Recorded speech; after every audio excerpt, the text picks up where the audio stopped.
koni woni gaɓɓi maɓɓe amma ɗi yecciro ɓaawo ngo.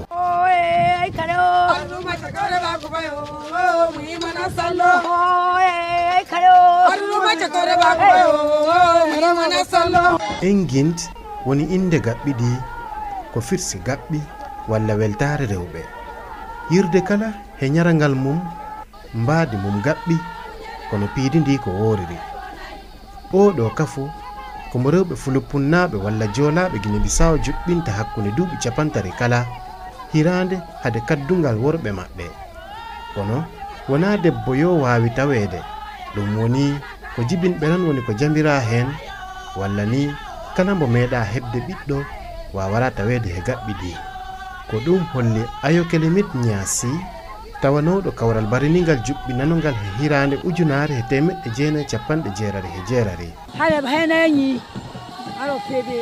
Oɗo naamu ko fina tawa amen menen rewɓe, ko ɗum ɗo men mantorta wona ɓeyɓe, sabu tampere nde men heɓata ka hettagol jiidi ha e ne'ugol ɓiɓɓe ɓe. Ka leñol amen kala debbo mo ala jiidi hara ko human minnejo, hara o anda hay fus. ɓayti no woodi gundo wonɗo e jibingol ko ɓeynuɗo tun wawata ɗum faamude.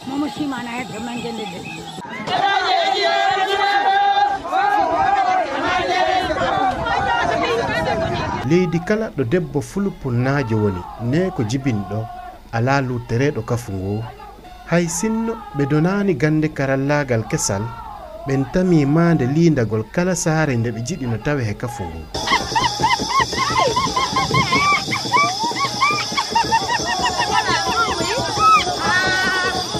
ɗum ɗo ko tawangal kittungal wonande mawningol fina tawa ha he teddingol laawol sanamuji maɓɓe.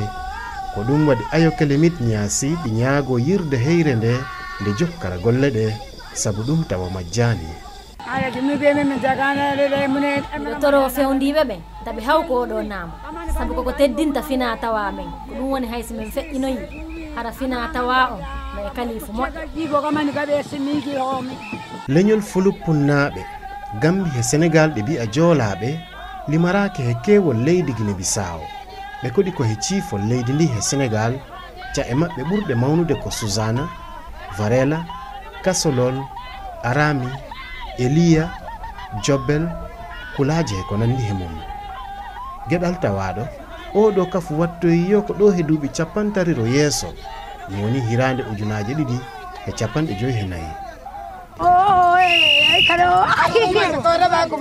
Oh,